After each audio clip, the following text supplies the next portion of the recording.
Look within. Look within. Look within. And live your life. And live your life on the edge of two worlds. A reality where you find true understanding of who you are. Take the step into the unknown with Alexander McKeag and Jason Rigby as they explore the thinly veiled world of consciousness, spirit, and the human condition. Join them in embodying the oneness of all. Walk the cliff's edge between the seen and the unseen realities. Welcome to High Density Living. TAT. Tat? Yes. Do you know about TAT? Who dat? Who dat? No, it's a word that describes oneness. Please talk to me about In tat. the Vendata? Oh, the Vendata? Yeah. Tot. Yeah, tot. Yeah. Classic A syllable. Yes. Welcome back, everybody, to Higher Density Living. Yeah. There's another one. All is one, and the episode's over. Yes, we're next. Meditate with us, please. Yeah, meditate with us and silence for the next 45 minutes. Yeah. You're just gonna look at us like what you had me do the candle meditation. Yeah. So you're just gonna stare into my eyes, You know- and then I'm gonna reveal your pineal gland. We're going to be wondering, why is this our most highly downloaded episode? Yes. It's been silenced for 45 minutes. 45 minutes, yes. Everybody's like, finally, these fuckers. Wow, something interesting is going on the show. I hear rumbling in the background. Maybe I should wait for something to happen. Just imagine that. Yeah, it's just this. What's the ACMR too, or whatever they call it, where it's like, I cannot get that acronym right. Yeah, where you just hear things up close with people chewing. Yeah. Yeah. Don't you ever do that again. that turned me on. Or, you know, when you put like a really like a shotgun mic on like a cockroach. And you, oh, yeah. Ooh, you know, it's yeah, like walking that would around, be, the legs are rubbing. That would be creepy. Yeah. Little hard bodied, you know, little gross exoskeleton things. So I want to talk about something that's beyond the mind, Cockroaches. beyond the intellect, and beyond the ego. Oh, what could possibly be beyond the mind, intellect, and ego? Yes. It's something that you referred to and you sent me that blew my mind. And I've been having to read it 100 gazillion times. What book was that out of? The Arahat Athasada.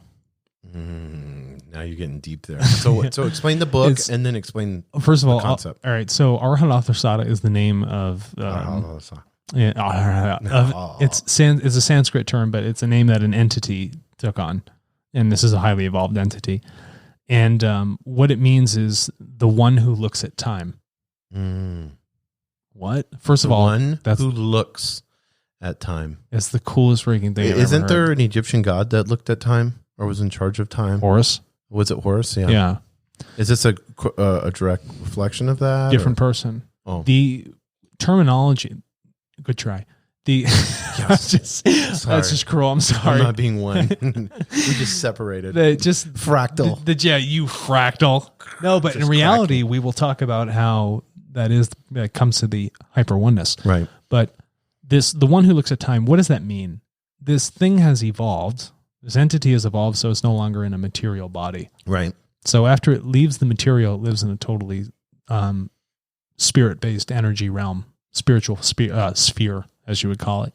So because it's not bound by time anymore, there's no material death of its body. It's left that process of reincarnation.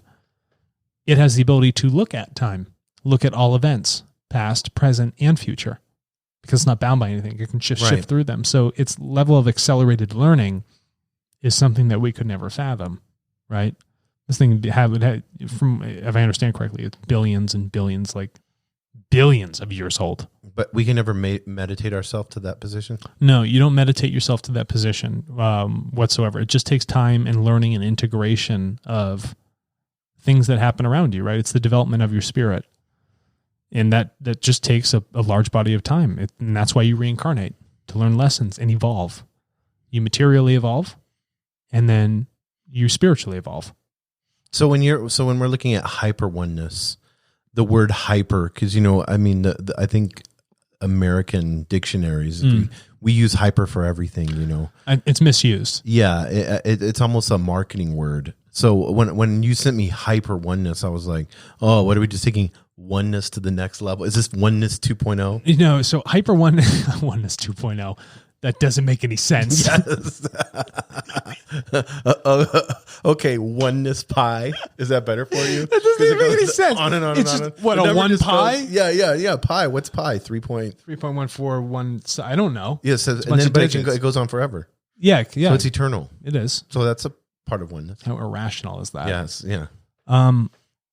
Yeah. Hyper-oneness, right? You know I have a rash, bro. Well, you don't talk about that in public, bro. Did you say I shouldn't have brought up my rash? Yeah. Don't bring it up. I'm really sensitive about it. I got a complex exactly. about my rash. I got to use that gold. What's the powder? Gold Bond. Yeah, Gold Bond. I walk around looking. You remember that movie? Every time I sit down, I puff like. Remember that movie Powder? Yes. Yeah, that's what I just call it my white privilege. Since we did an episode on privilege. It's really just $20 in Gold Bond all over my body. That's all it is. Yeah. Wasn't there a James Bond movie called Gold Bond? Gold Bond? No, Gold Member. Goldfinger. Goldfinger. That's Austin Everybody Powers would want a one. gold member. Yeah. Gold Bond. I don't think a woman would mind a Goldfinger or a gold member. Either one, bro. So Midas was doing something right. Yeah, he was every time. Yeah. Just turn it into gold, baby. Yeah. So Wait, we got to talk about the hyper word. okay, the hyper, and then I want to get into So hyper we misuse, in our anglicized version of everything. Anglo. Dude, don't make it about privilege. Yeah. My train of thoughts all over the place. I'm a mess. Sorry. I'm deteriorating. I think I keep distracting you. I'm deteriorating. Go ahead with your I'm Anglo-Saxon materially self. leaving my body. Anglo-Saxon is not oneness. No, it's not. Yeah, it's bringing division. I am, very divisional. Yes. Right. I'm special. Yeah. What's the what was that protractor? The Saxton or Sexton. Sexton? Yeah. Yeah. So you That's probably, what I do late at night. It's funny, on isn't my it? phone. Yeah. I'm Sexton. I'm looking up sextons. I've been with sexting that girl. all night long. And then what you realize is that you look at, wow, it's a lot of brass on that phone you got there, Jason. Yes. A lot of gold. YouTube hits how to use a sexton, how to sexton properly. Yes. That's my rap. Okay. MC Sexton. And we're out. Okay. Hyper-oneness. Hyper. So the idea is that when you get to a state of hyper, it is to a state of relative absolute perfection. So it's the combination of two things that are albeit perfect and whole, and then you bring two perfected wholenesses together, and then you're just like so up to the absolute top, cream of the crop, it becomes hyper within itself. It's unbound in eternity. It's unbound in eternity. And when something becomes unbound, it's hyper. That's why they talk about hyperspace. Right. Like if I'm going into a hyper state, I move out of this realm and I'm not bound by anything, and I can move very quickly where I need to go because I can just shift through my vectors to arrive there. So when we're talking about hyper oneness, it's something that's not, it's not bound. It's an unbound concept. Right. Because and this is hard for people to understand, but there's no past or future. There is no past or future. Right. So let's there's only the now. There's always only the now. Yeah. Right. So if we consider like the present, but how do we put an example of hyper oneness into play? Right. You and I are Buccaneers on a ship. Yeah. I can picture this. And you have a long beard. I have the beard. You have the hair. And I have a cask of rum.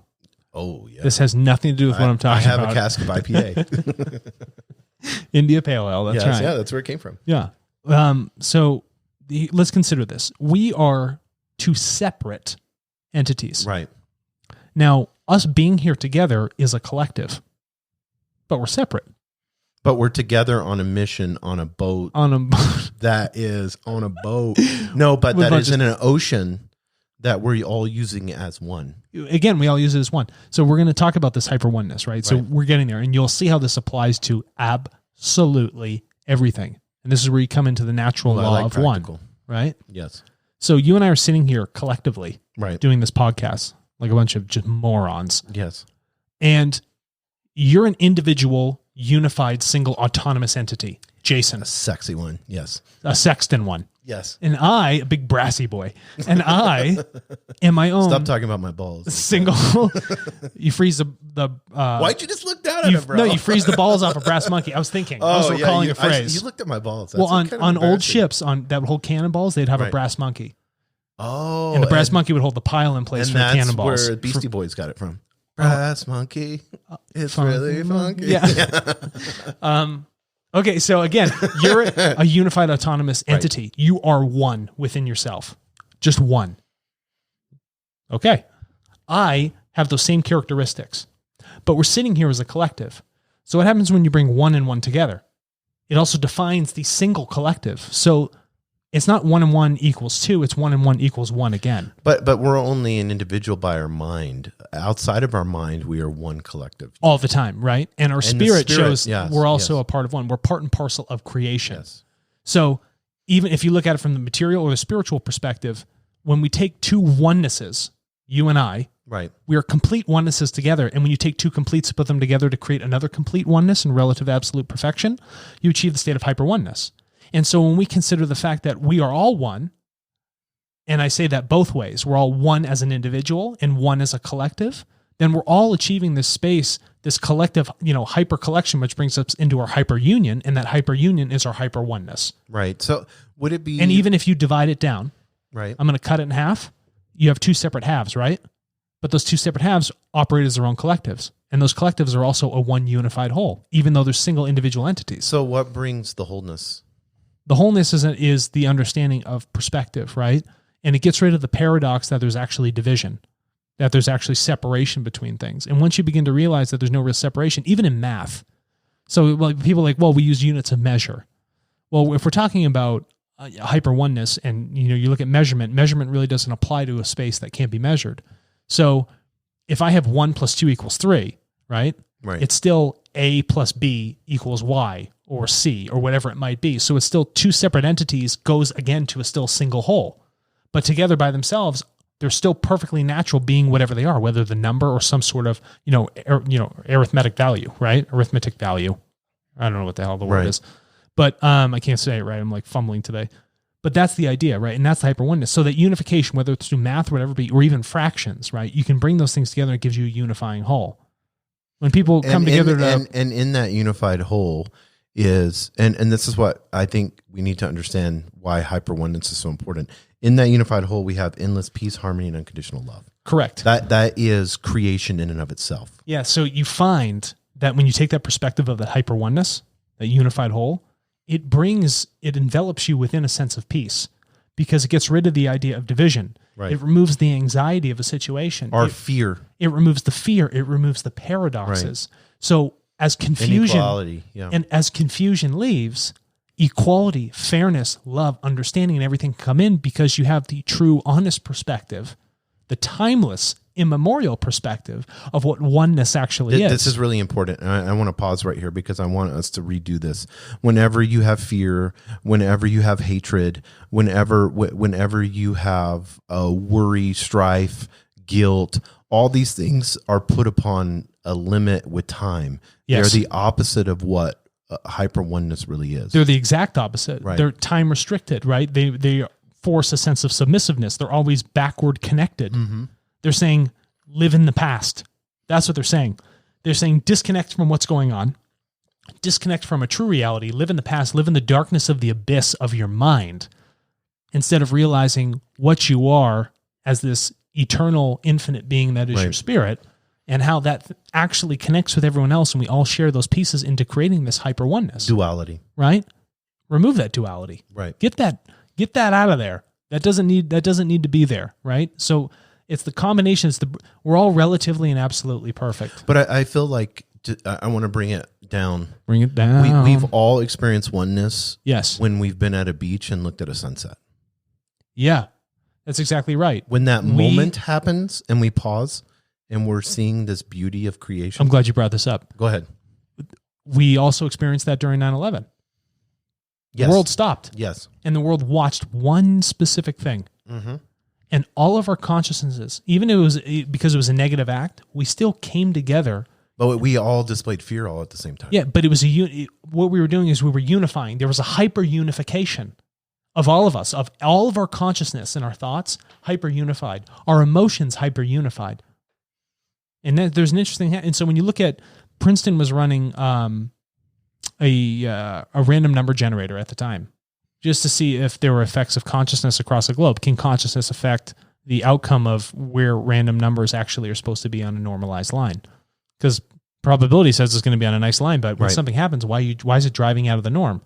And they found that this was occurring with, large events, whatever the event might be, right? And 9/11 had one of the largest spikes out there, and Princess Diana's death, things like that nature. But that's what we find, is that we have great power in that hyper-unification. We do great creative things when we move into hyper-oneness. We procreate, we make children in hyper-oneness. Two bodies in a material sense come together to create another physical being. Yes. And in that, you have one single union. So it's one entity altogether, right? But I think another way to explain it, and I want you to elaborate on this, is it's hyper-oneness is the coming together of all opposites. That's exactly right. It's all opposites. So if everybody knows math, what's 1/2 plus 2/1? Or multiplied, right? Right. Or it's not multiplied, or it's added. It doesn't matter. It's added, right? So I don't know math. It's, again, they're fractional pieces, but they still come together as a whole. What else do you want to look at? There's no... But the reason that it has that ability to do that is because the underlying essence is of everything. The underlying essence of everything is one. Yes. That's what gives everything the ability to follow that natural creational law, where everything is one, comes together, and still creates another one. But it in and of itself, it's nothing, but yet it holds everything together. Correct. No, I know that's... wow, that was really deep. Yeah. Yeah, in and of itself, it isn't a thing, right? Because it's by itself, but it doesn't have an ego or an identity. No, there's no need that. Those things are. That's why the reason I'm doing this, Alex, because I want people to understand the paradigm shift, and I'm going to use that's a cheesy word, but this is true. The paradigm shift of thinking has to change. It absolutely does have to change. You're right, and through that oneness, through that understanding of who you truly are, the thing that'll never go away, the thing that is always learning, the thing that wants to evolve, which is the spirit, right? Because it's a piece of creation. Creation wants to evolve. That holds all of the perfect characteristics within it. It doesn't understand what division is. No, yeah, it doesn't understand what an other is. It doesn't understand what hate is. It doesn't understand what fear is. This thing... It doesn't understand that you're my family and you're not. It doesn't. It has nothing to do with that. So you have priority and you don't. No, there is no sense of priority. There is no hierarchy. Everybody has the same part and parcel characteristics of creation inside of them.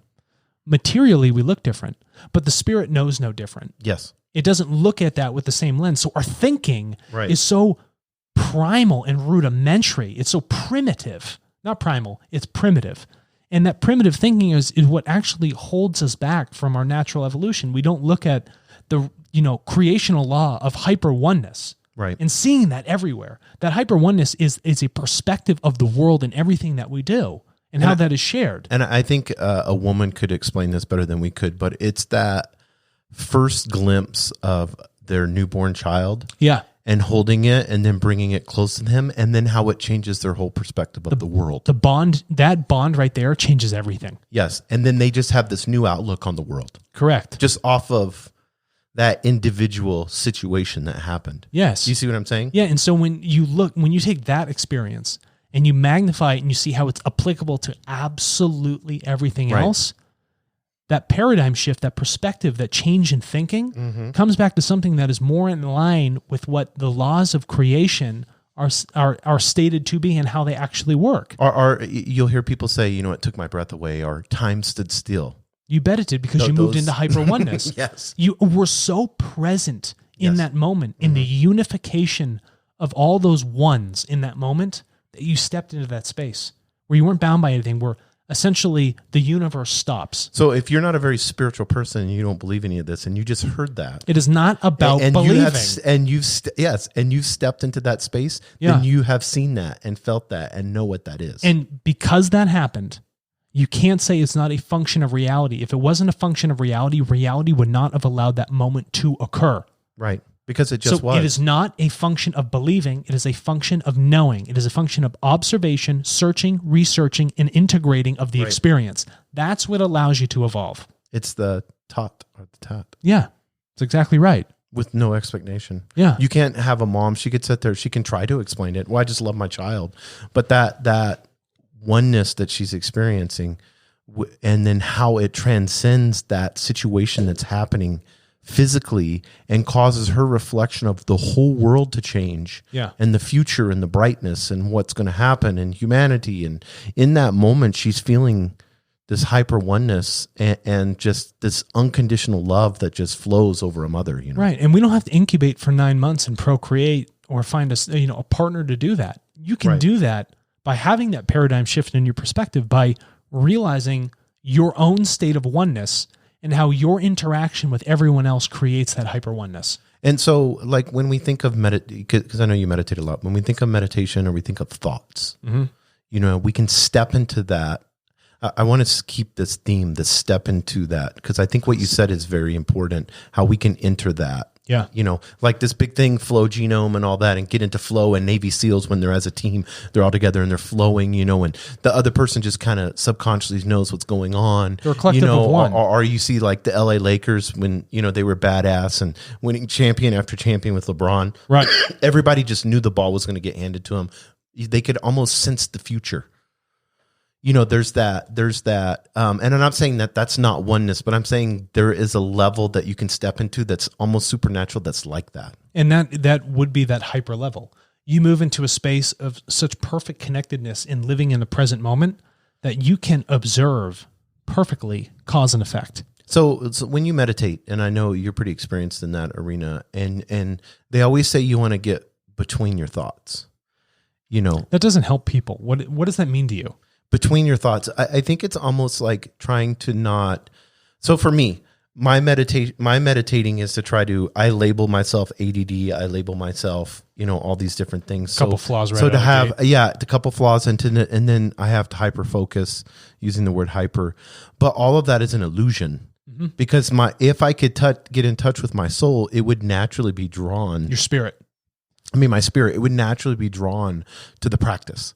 Right. And then it should be natural. It should be something that just I can easily flow into that state. You become one with the practice. It's so fucking hard. You know, most people can't meditate past 30 seconds. Yeah, and I'm glad you asked. So there's another gentleman who had talked to me the other night, and he's like, you know, I can't finish a book. Right.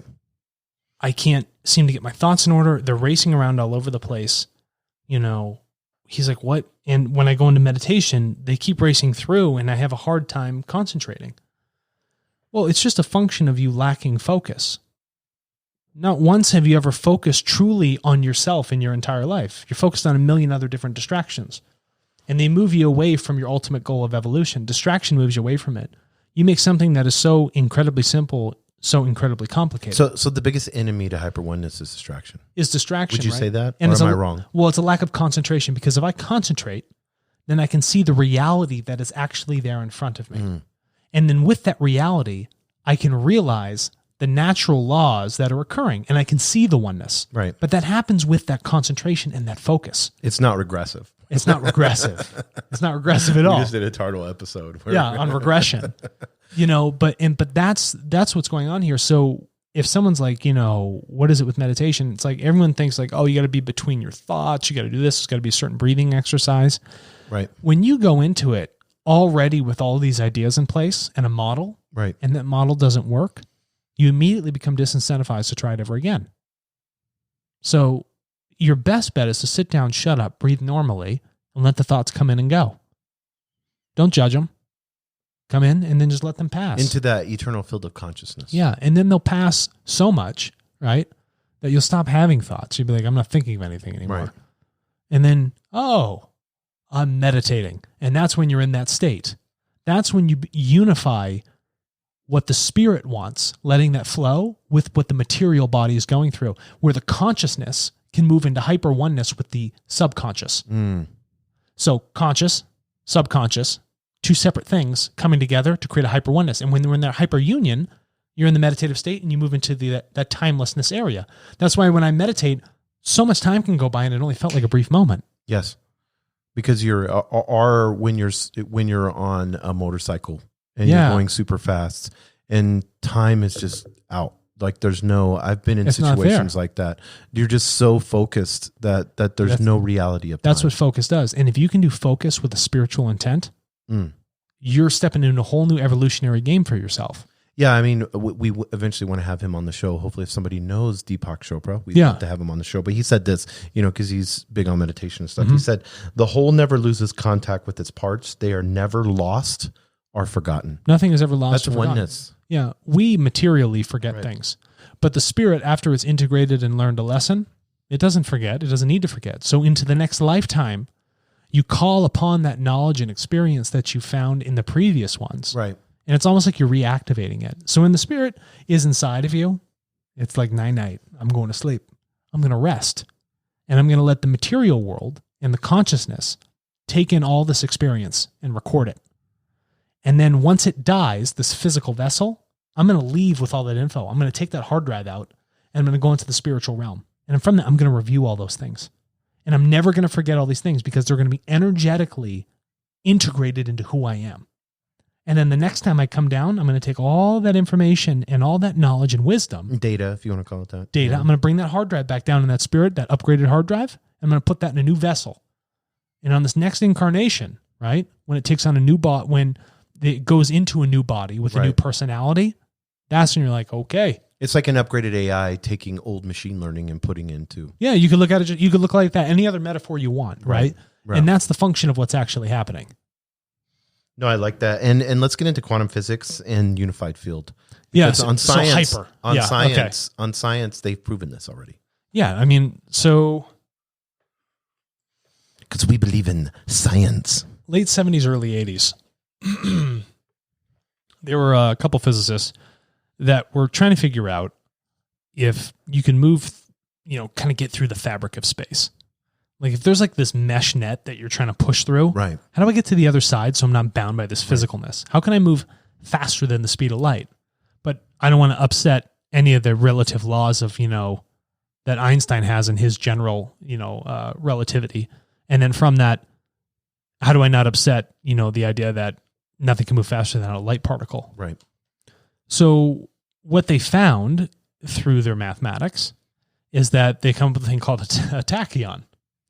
And this particle, this tachyon particle, and I know if it's been used in a lot of sci-fi, but that's what sci-fi is pulling it from. The tachyon particle does not upset the current physical laws that light is bound by.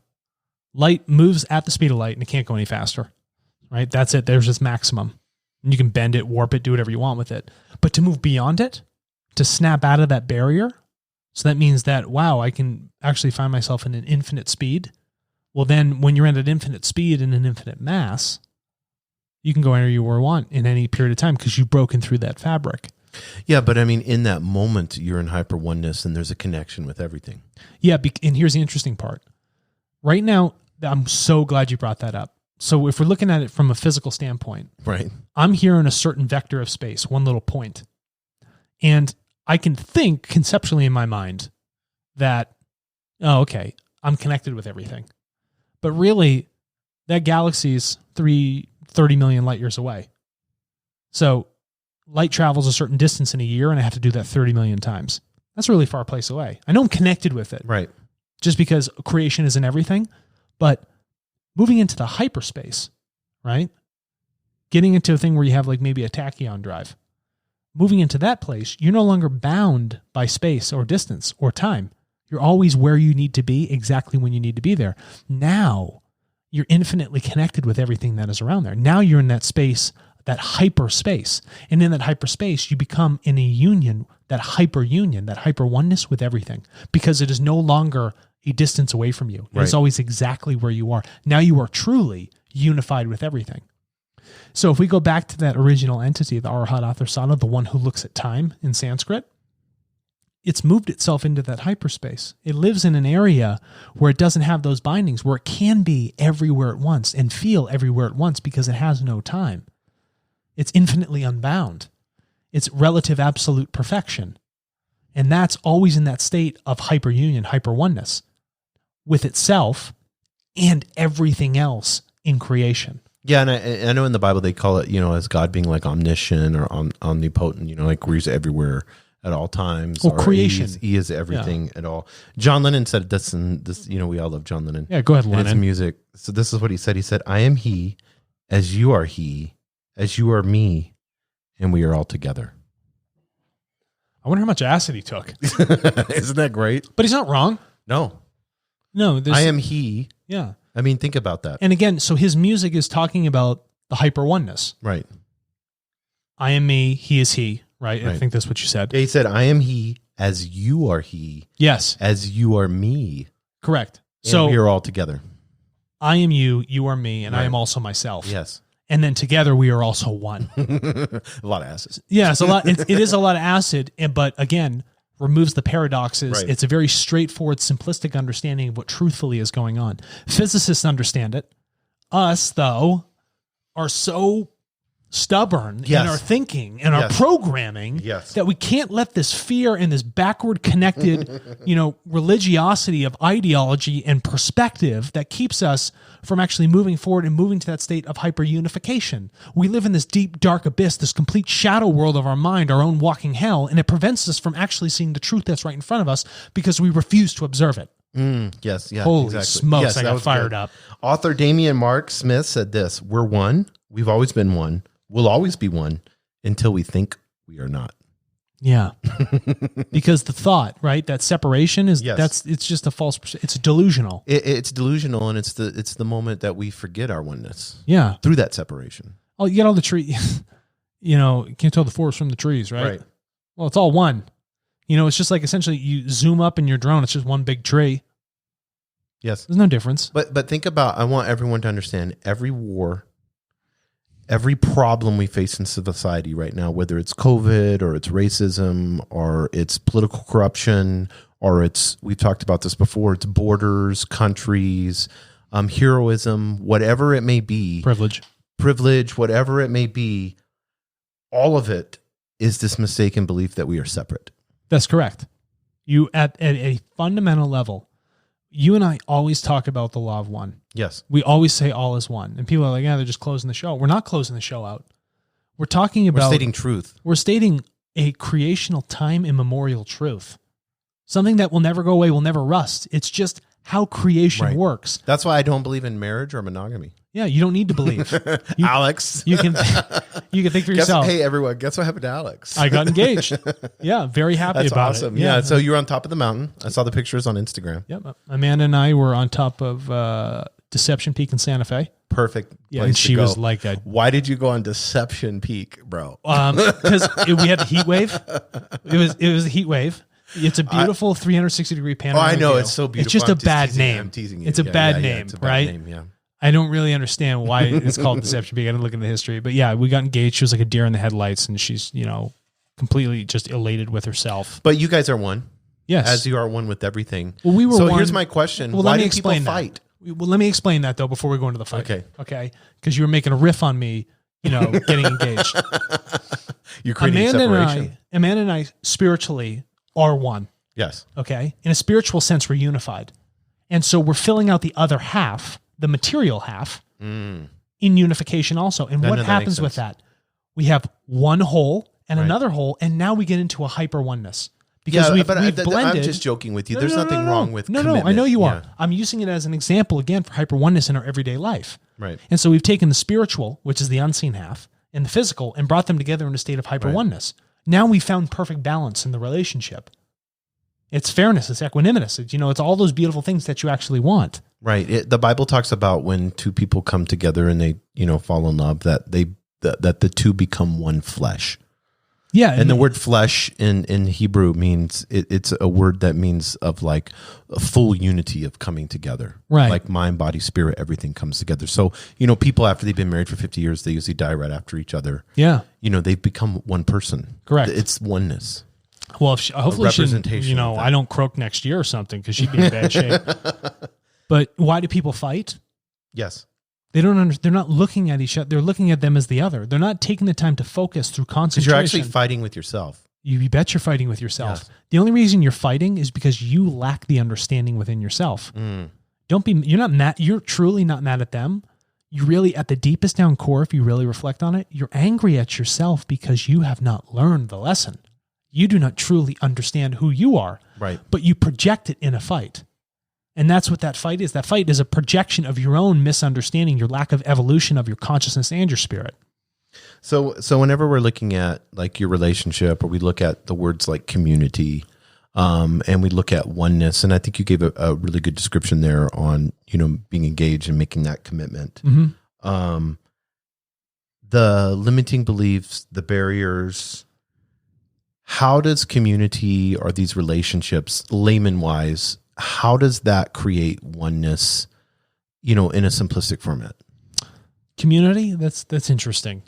You know what I mean? I mean, you're creating community, like you get people, and that they can be, you've seen this, and we talked about fake utopians and all that stuff, but right. I'm talking about, you've seen people in true community, where everybody has, where you actually find that support. So most of the time you find that community is some, simple example, or some like impact corporations or businesses. Right. Where every single person is there doing the function of their job, but they understand their purpose of the greater whole of everything. Right. So there's a unification of purpose, and that unification of every single person's task comes together to create this hyper one, which is the end product. But it's the collective, it's the community of what we're doing. And you find a lot of community in those businesses that are purpose driven, that try and do that social good.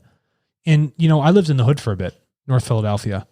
Born and raised. Yeah, that's West. Yeah. West or East Philadelphia. I don't know. It's Will Smith. West Philadelphia. And him and his wife talked the other day about her entanglement. Did you hear about that? No. Yeah, she invited Will Smith onto her podcast, and then she brought up her affair that she had with the young man. Wow. And he's like, really, you want to talk about this? And she's like, yeah. And so, but she kept calling it entanglement. So they made jokes. It's all over Twitter now, like she wouldn't call it what it was, Yeah. Which is, so let's get into that. Like, so you have like you're in a relationship, you've been committed for 10 years. Next thing you know, Alex, you go out, you see this hot new little thing, and then you decide to betray the oneness. Is that what that is? Because you're doing something dishonest. You know what I mean? Why do people get so hurt whenever they've been betrayed? First of all, you are asking in all fair and equitable sense to have some sort of bond with somebody. But bonding is I'm talking a spiritual bonding of oneness. No, yeah. And then that's fragmented. Yeah, and then I'm going to talk about how this perceptually gets fragmented. What you find is that in the relationship, the person becomes extremely attached.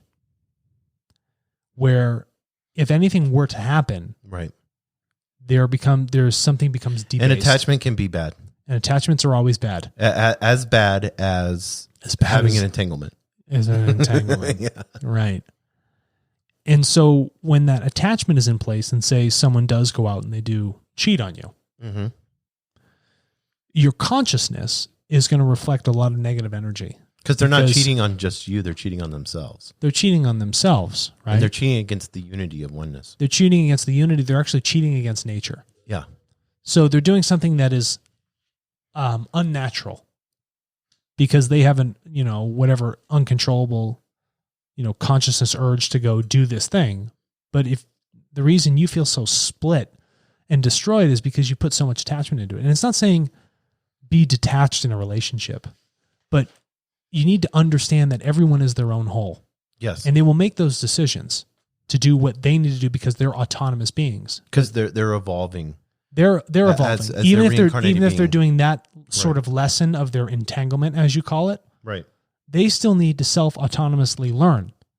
We are separate wholes, right? But you are in hyper-oneness, but they are still, even though they separate away, they still have their own person, but you've attached yourself to say that, oh, I am in submissiveness in some sort of function, emotionally submissive, subconsciously or consciously submissive to this person and their actions. So when they leave, you're not left with anything. You feel destroyed because really the consciousness of your thoughts and what you understood or perceived as a reality wasn't true. And if you just understood that, wow, they're just obviously they made a poor choice. There's no. I can understand it upsets me, but right. It's not a function of blame. It's just that you've attached yourself. This person is still their own person. They will make their own choices. It was nice that you were in unity with them and they did an unnatural thing that doesn't align well, but they're still doing their own thing and you need to be self-autonomous, but you actually gave up that autonomy to that individual. And that's why you're so cracked. But that choice was could be based on 100 factors. The reason I brought that up is why are you bringing that up? The reason, because I'm trying to be real practical about being more conscious and making conscious actions throughout our lives. If you want, okay, you see what I'm saying? Okay, this is with our thoughts, our emotions, and how we react. I'm glad you brought that up. Okay, so another natural law is cause and effect. Right. Okay, this is a law of creation, just what it does. And we as human beings forget a lot. We talked about this in the Turtle episode with AI. We just do a bad job of like remembering all these different things we were doing. And then when an outcome happens, you're like, oh, that was a miracle. Or, how is that even possible? It's like cause and effect, why we have COVID. Yeah. And how far can we abuse the planet? You really look at it, we've abused the planet. Right. There's too many people like cluster fucked with one another. Right. And it allows disease to spread. We have antibiotics quickly. And all this other stuff. We're creating these super viruses. I mean, and that's what happens. The way that we are saying the planet is an unlimited resource is these viruses are coming in with no consciousness. Yeah. And they're saying, I'm going to run my course. They're just I'm going to go into a host. They're just doing what they naturally do. But the thing is, we caused that. Yes. The virus just doesn't appear. Right. And so we look at our choices in life, Jason. We really need to reflect on the cause and effect of every decision we make, because if we are really critical, if we are really focused and we truly concentrate, and I sit here, I'm like, okay, before I make a decision or an action, before I get into an entanglement, let me actually think about all of the effects, short-term and long-term, from this. See, this is where oneness with conscious thinking is coming into play. Right. And so if I can say, okay, if I understand the relative absolute perfection of who I am and oneness, right, then I can simplify the cause and effect of what's going on here. I will know that I'm breaking away from the hyper-unity and moving back into a lesser state, not lesser in the sense that it's a separate state. But let's just say that separation is always bad. Right. So I move from hyper-unity back to separation. So if I'm going to consider all of the causes or choices I can make, actionable choices, I should be like, which one of these creates separation? Yes. Which one of these creates the other? Which one of these goes against a natural law? Which one of these create oneness amongst? And what you find is that instead of having a widespread probability of effects that are this large, you've now narrowed something down, and you're only going to make choices that align with how creation, physics, and natural law actually work. Now you're going to do something that is only going to create unification. It won't create that harm. It'll create fairness, equanimity, love, truth, harmony, balance, all of those beautiful things. And what if politicians would act that way? Well, they're not going to. Politicians spew empty words all day long, right? They're purposely thinking division. They're purposely thinking fear. Well, they're politicians. They think politics, right? Politicking. It's like, that's another party. Yes. Who can I bring with me only? I don't want them to go to the other side. You're always battling in this state of division, which is incredibly unnatural. It has nothing to do with it has everything to do with me being reelected, not the people.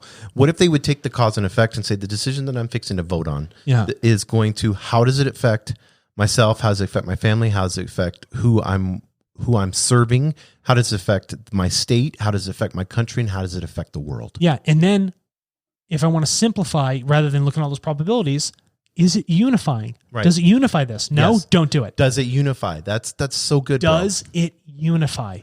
Does it unify me emotionally? Because no, I want to get into this more because this is really practical. This is shit I love. You know this. I know you do. So does it unify? Does it unify?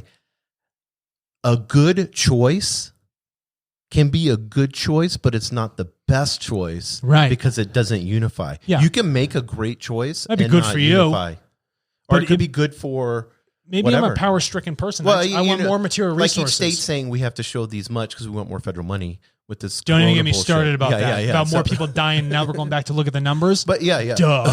Yeah, and we know about data and how fucked we know how up much all that gets skewed. Is. So when we look at all the data and all that stuff, and they're looking at it and saying, okay, I'm not going to look at the greater good and unifying my state. Mm-hmm. I'm going to look. My sole purpose, cause and effect. My sole purpose is to gain re-election and to gain money from the federal government.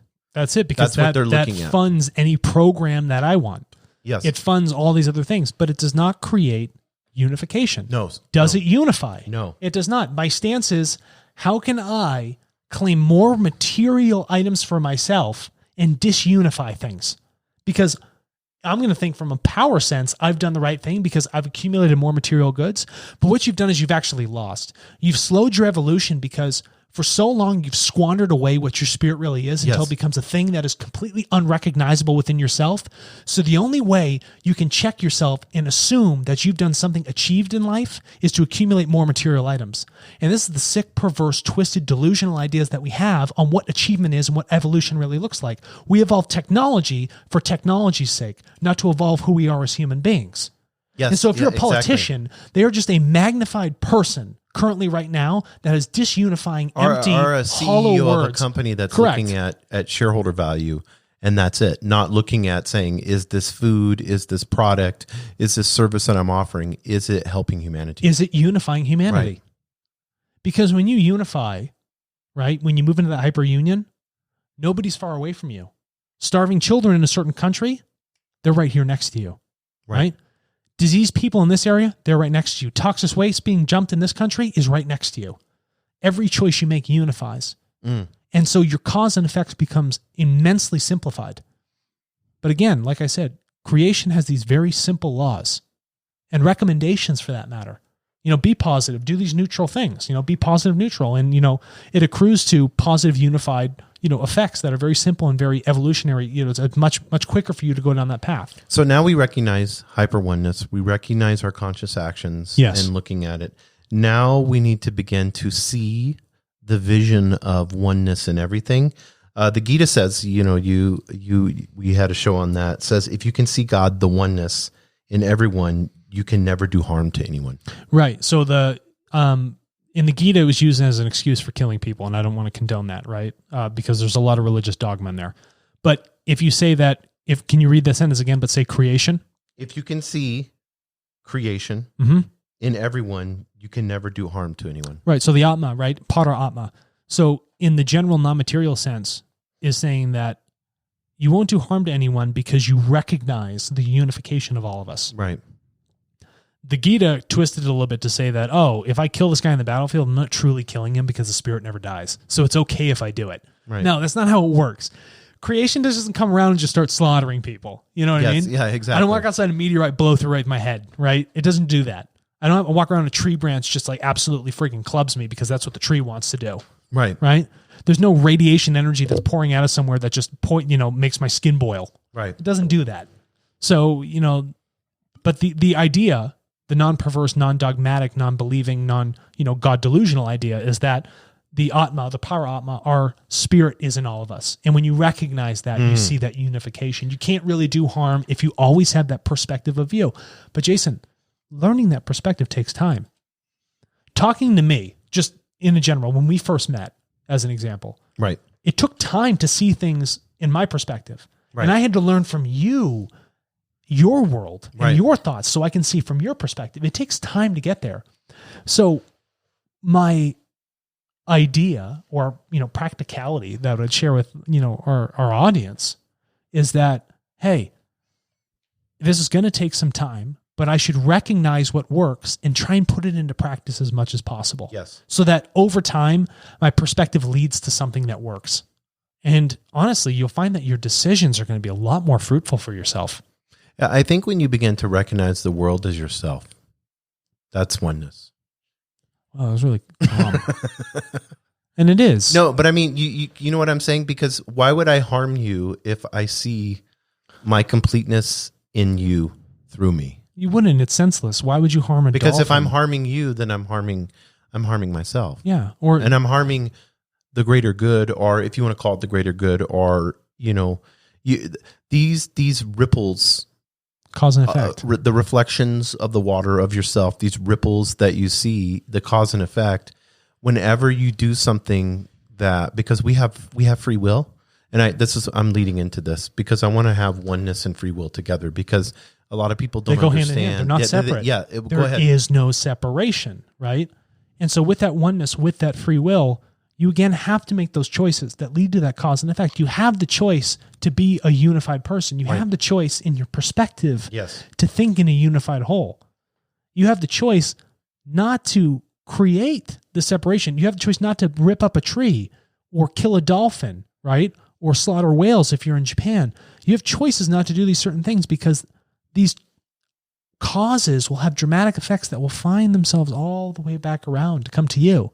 You might not see it now. Yes. Because you may think, oh, that ecosystem's a little bit separated from where I am. Maybe the geography's separated. You're on a sphere. You're on a contained sphere. Everything you do has to come back around to you in some time. It has to. Either in short order or long order. So use your free will. Do not believe in something because believe is submission. It's backward looking. I want you to think. I want you to know, and I want you to use your free will to search, research, integrate, learn, and evolve, and make choices that unify us as the true collective we really are. Yeah, and I like the word. Another practical way that you can do this, and I like it, is namaste. And we can change the word divinity to creation, but, namaste is, I recognize divinity in you, which is also the divinity in me. And we could change that word, I recognize the creation in you, which is also the creation in me. That makes more sense. Because when you talk about divinity, it's a hierarchy. Right. But we are the same in oneness. You bet we are. And so when you say that after a yoga session, you're really saying it's like we're here as a collective, as a group. What if you said that every time you met someone? What I think is interesting as a greeting, you ever been to the Middle East? Yes. Okay. Salam. Yes, that's salam. Peace. Yeah, it's peace. For Jewish, yeah. That's how they're greeting each other. Yes.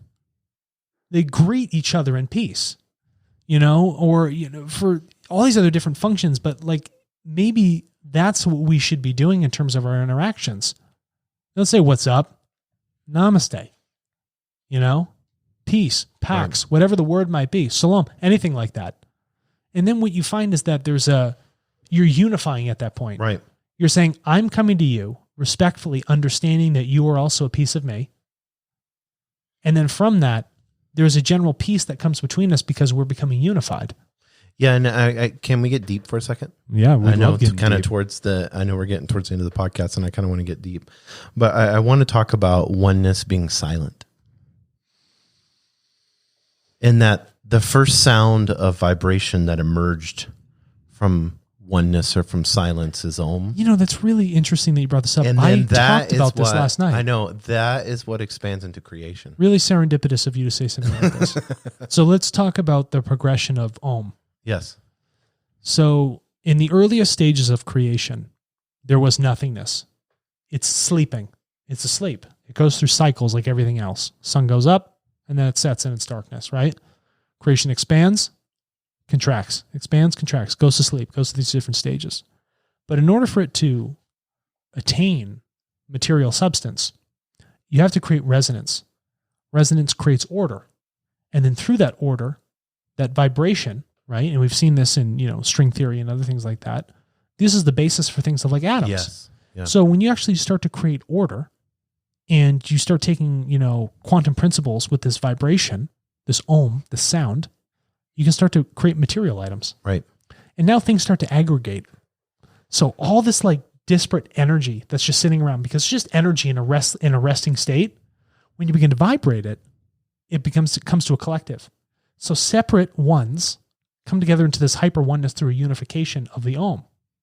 So when we talk about Om, if you look at the Vedic text, the understanding is that there was sound before form. Yes. Yeah. This is what I'm wanting getting into. Yeah, so let's get there. So in that silence, right, a sound occurred. And from that sound, that Om, that primal sound, right, that's what caused the aggregation of these things that allowed material form to actually come to a state. So when we look at the Sanskrit language, you look at one specific word and there's a bunch of A syllables in it. Because that that guttural sound is the sound of creation. And by repeating those sounds of creation, you're always speaking in line with what creation is in itself. So it might be a word that describes something, but you've drawn across the syllable and this sound the entire time. Right. So you're always giving back, to say respect to what creation is, because without creation, there wouldn't be a you.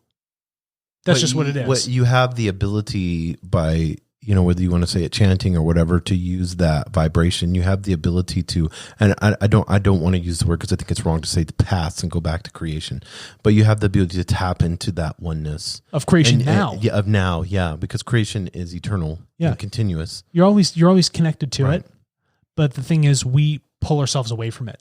So to be more in line with it, go back to these sounds, go back to these primal sounds, or frankly, learn a very difficult language, learn Sanskrit. Yes, yeah. And do some, Sanskrit chants, non-dogmatic chants, do it all day long. Just say the Om sound, because you're aligning yourself with what at the base of it is the absolute absolutum, which is, that's defining creation in its totality. That's how it aggregated itself. That's where it began to create. That's your Big Bang. Your Big Bang was a sound. It wasn't a flash of light or an explosion. The Big Bang was sound aggregating itself. It was resonance, creating order. Yes. And through material order, that structure gave you all the particles and everything that was needed to actually create gravity between things and bring them together. And then you create your material substances, and then we have our material universe. So out of a just purely energetic universe, nothing material came, right? The physical showed up. Right. So that means the actual root of everything is the immaterial. It's that spiritual, high energy, high vibrational realm. But what people don't realize is that high vibrational realm creates. It always creates. I'm glad you used that. It's in constant creation. It is creativity. And creativity of what we do through painting and everything else, just letting it flow, moving into that flow state, we're acting as creation does. Right? When we come together and, people procreate and make children, we're doing what creation does, but in the material aspect of it. Right. And so, you need to do that unification of your spirit also at the same time, and how your spirit is part and parcel, para atma, whatever you want to call it, of creation itself. You have to recognize that in perspective. And when you recognize that, you recognize it as its own whole, and you as your own whole. And when you come together, you're hyper-oneness with creation. I love that. And speaking of creation, to close out the show, I want to get into the most powerful unifying force in creation, and that is love. Love. You're asking me questions. I feel like I had this conversation yesterday. We may have. So when you talk about dimension. When you talk about love, people look at love in the wrong sense of sentiment and emotion. Sentiment and emotion is not love. Love is a glue. And when I say glue, you have to understand love is an inpouring. Love is integration with everything. Through understanding, seeing it as it is, accepting something as it is, and integrating that understanding into yourself to evolve your consciousness, that is love. Because by doing that, you allow for a binding. You allow for a glue. It's the thing that holds everything together, because it's like, oh, you're your own whole, I am my own whole, and love brings us into hyper-oneness. Listen to Ram Dass, he passed away recently, amazing man. He said this, I love this. Listen to this, this is really good. Oneness is the source of love. Real love is the one celebrating itself as two. Yeah. That's the definition. Yeah, no, it's wicked. It's just totally wicked. Yeah. And that's what, honestly, I don't need to reword that because it was actually fantastic. But the Vedanta says this, and I want you to, because there's three things I want you to talk about here. The ignorant man, engrossed in duality, desires material things. Yeah, engrossed in duality. Yeah. The intelligent man, second thing, seeker on the path, desires enlightenment. Mm-hmm. But the wise man, knower of oneness, just loves and receives everything. Yeah, there's three steps. These people that are on enlightenment, we have a lot of people that listen to that. Yeah. That's not the step. No. You're missing it. You're missing it altogether. You're either materially driven. Right, which is you think you're better than everyone because you're intellectual and you're going to continue to search. And I'm an enlightened being. Materially intellectual. Right. And so you're out of balance. You're not in oneness with who you really are.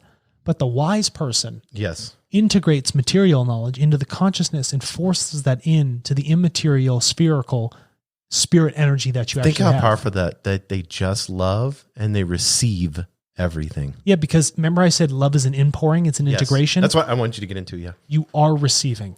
Yes. The wise man receives, he listens. And he doesn't accepting talk. it all with no judgment. No, you just take it in for what it is, because for you to judge says that you are above other The things. intellectual, yeah. You are never above anybody else. Exactly. You just take it as it is and you you let it come in, and you let that knowledge, understanding, and evolution within yourself happen. That is the wisdom. That is the And love. the more you receive, the more love flows. Yeah, of course it's going to with- flow, because with- you're opening up the floodgates. Yes. You're saying, let the love pour in. Let me understand and accept creation for what it is. Let me continue to look at it in its beauty and just let it come into me. And then you just begin to evolve. Yes. You're glowing at that point, Jason. You're glowing. So because we're at an hour. Whenever we look at oneness and we look at the expanse of the universe, and everybody always says, I believe in the universe, I believe in God, I hate that believe word. in creation, I believe in whatever it may be, I believe in this, I believe in that. And we look at oneness and belief. You know what I mean? They don't go hand in hand. You can't believe in oneness. There's no connectiveness there. Whenever you're saying the word belief, you're creating separation. Of course you are. When you say believe, that means I have to give my responsibility up to something else, because Yes. I have not taken the time, Jason, to integrate the knowledge and the obvious facts that are in front of me to come to my own realization of reality. So instead of me saying, I'm going to figure this out for myself, I'm going to believe and take someone else's word for it. Then you're submissive to the knowledge passed down from somebody else. You're not being self-autonomous. Yes. You're not being a unified being. So belief it's diametrically opposed to what unity and oneness is. Yes. So if you say just for yourself to put a label on something is not accepting and loving. Yeah. Because you're putting a judgment on something that whenever you say, my wife cheated on me, It's not your wife. it has nothing to do with her, and it has nothing to do with the action. No. It has everything to do with the reflection of how you perceive that. Correct. It's all perception in the end. Yes. Nothing is. Because what she does is in her evolutionary process Yeah. of who she is as an identity, the decisions that she makes, the thoughts that she moves forward in her life, those are her choices. are her choices. And to take that personally Yeah. is to get away from oneness. It's to move away from creation. Yes. Creation wants people to evolve. Yes. So for you to say it's bad or wrong of her to do that, it's not bad or wrong. Right. It's her, through her course of learning, her course of evolution, her autonomous choice to do that. And I've mentioned this before, and maybe we can end in this, but it's just it's a powerful explanation of love. I think more than anything I've seen in a long time. It's when those Amish community went on television after the child died. Well, a bunch of children did. A shooter came into their school and blew away all their kids. This is a good story. Within 24 hours, And we'll they get end out on there and they say, "We forgive you. We love you." Yeah. Even though the hate, just imagine your children dying, the closest things that are to you, and you can turn around and come around and say, and there's a lot of dogma, and I get that, but that is an expression of oneness. But what did they do? It was powerful. They didn't create separation. Yes, they didn't. Yeah. But when you hear that story, Right. you feel the power in that conscious thought and effort. Right. You understand that this person created an action. It wasn't an action that you would have wanted in the end. Yes. Right? Because he made a choice for other people and they didn't allow them to make the choice for themselves. He took their free will away. He took their free will away. But you, in the end game, in the larger picture, if you look at it, you'd be like, what I need to do is unify with the comment I'm going to make rather than create more disparity, more incoherence, more chaos than that, is actually already involved. But we do the same thing that the shooter did every day. We create disparity. We create chaos. We create, when we control someone or try to control a situation, Bingo. We're doing the same thing. Bingo. And it's not even, you can't forget, it's not just the physical action. You also do this with your thoughts. Yes. To yourself. And your thoughts will begin to destroy your free will. Yes. Your thoughts will begin to destroy that fantastic flowing connection with your spirit. Your thoughts will destroy the love. So understand that you're responsible for all of those thoughts. You are solely responsible. No one is responsible for anything that you do, any action or thought within your life. You are the only responsible person. And the thing that you can do is be. There's no way, because I want people always think, especially here, that hummingbird's on the tree again, by the way. He's always hanging out with us. Every time we have the podcast, he loves he, it. she. Yeah. Or in German, it's which accounts for he and she both. Yeah. Yeah, see him up there? Yeah. Yeah. But whenever we look at oneness and we look at this ability for us to be able to accept it, submit to it, and embrace it, is there's no, you have to be very careful that you don't fall into that intellectual man where you're trying to seek a path of enlightenment. Yeah. It's more of a self-awareness and recognizing, like you said, I'm making a choice right now to say, is this for the greater good? Yeah. Or am I being, like if you have a thought that says, I need to go bitch this person out at work and I hate what they did to me. Right. You're separating oneness right there. Right. You've made it all about you. Why seek? Yes. And I say that simply to close this out is because when you seek, you don't realize that everything you need is always right there in front of you. Yes, that's true. And in the words of Brass Monkey, this is really funky. And don't forget, all is one. Look within, and live your life on the edge of two worlds. A reality where you find true understanding of who you are. The learning is done. Become the teacher in embodying the oneness of all. Walk the cliff's edge between the seen and the unseen realities. Become a higher density being. Please go to www.higherdensityliving.com. Sit there the whole time and then it's gone right when we're done. Oh man, I'm sweating up a storm. I know, same here.